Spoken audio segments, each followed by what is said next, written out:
ګرانو کتونکو دا کیسه د یو داسې هلک په اړه کې ده چې هغه ته الوتلو واله ګوړه مینو شي او په هغې باندې په اسمان کې سیرونه کوي. په یو ظالم جادوګر وي هغه چې دغه اس وویني نو د دغه هلک نه د اغوستو کوشش یې کوي. راځئ چې کیسه واورو. د یو زمانې کیسه ده چې یو ډېر زیات ښکلی کلی و. په دغه کلي کې یو بهادر او نیکتله هلک اوسېدو. د دغه هلک نوم علي و. علي به د ځناورو سره ډېره زیاته مینه کوله خو د کلي ډېر ځناور د هغه دوستان وو. علي به اکثر اسمان طرف ته کتل او دا خوبونه به لیدل چې کاش هغه سره الوتلو واله یو ګوړه وي. یوه ورځ په اسمان کې وریځې پړکېدلې او په ټول کلي کې ډېره زیاته تیزه سیلۍ او زون و. علي د غرونو طرف ته یو ناشنا عجیبه او نیلي رڼا ولیدله. علي ډېر زیات په حیرانتیا سره د ځنګل طرف ته د دغه ناشنا رڼا لیدلو دپاره ور روان شو. په ځنګل کې ډېرې زیاتې ګڼې ونې وې او ناشنا اوازونه وو او ډېرې زیاتې تیارې په وجه باندې ځنګل سم خطرناک لګېده. علي په ځنګل کې روان و او ناڅاپه د علي مخې ته یو ناشنا نیلي رڼا را پیدا شوله. په دغه رڼا کې یو ډېر زیات ښکلی ښایسته او سپین رنګ والا اس ولاړ و چې د هغه ډېرې زیاتې غټې وزرې وې. علي په ځنګل کې ولاړ و او ډېر په حیرانتیا سره یې دغه اس ته کتل ځکه چې دغه اس په مزه الوتلو. اس ټوپونه وال او په مزه غړنجېدو او داسې ښکارېده لکه چې اس علي خپل دوست جوړول غواړي. علي په مزه خپل لاس ور نږدې کو او اس یې په مخ ووهو او ورته یې وویل چې نن نه پس زه ستا دوست یم. اس په مزه علي خواته نږدې راغی او د علي لاس یې ښکلول شروع کړل. علي ډېر زیات خوشحاله شو او د دغه الوتلو واله جادویي ګوړه نوم یې نور کېښودلو. جادویي ګوړه په مزه غونډه کې راښکته شو او علي ته یې په خپل ملا باندې د کېناستو اشاره وکړله. علي لږ غونډه کې ګبراو شو او بیا یې همت وکړو او د جادویي اس په ملا باندې کېناستو. جادویي ګوړه خپلې غټې او سپینې وزرې خوډاوې کړلې او د اسمان طرف ته یې الوتل شروع کړل. په لږ شانته کې وخت کې علي او جادویي ګوړه د وریځو د پاسه الوتل او د پاس نه ټول کلی کورونه پټي او نهرونه سم زیات واړه په نظر راتلل او په دې کې ناڅاپه په اسمان کې یوه توره او غټه تیاره راخوره شوله. دغه تیاره په اصل کې د یو طاقتور او لالچي جادوګر وه چې د هغه نوم ظالم خان و.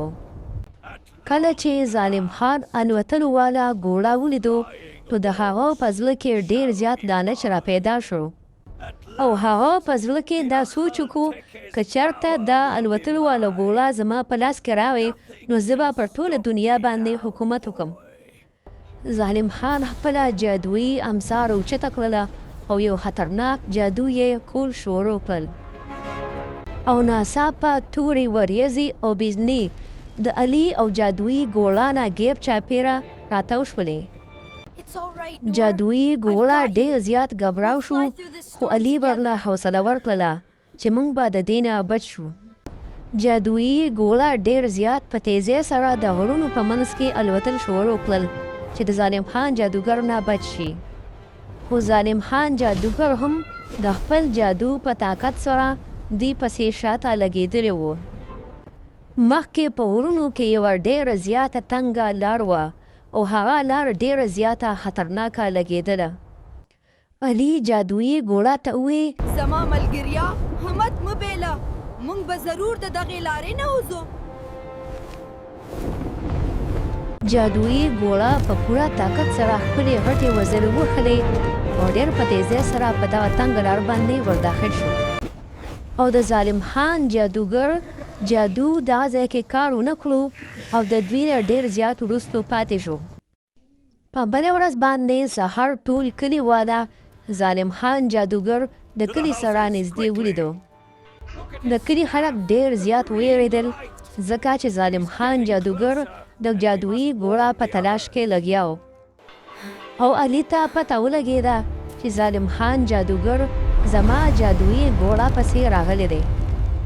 په بله ورځ باندې ظالم خان جادوګر راغی او د شپې د کلي په منځ کې ودرېدو او ټول کلیواله ته یې ووې که ماته الوتو والا غوړه ملاو نشو نه زه به دا کلی تباه کم.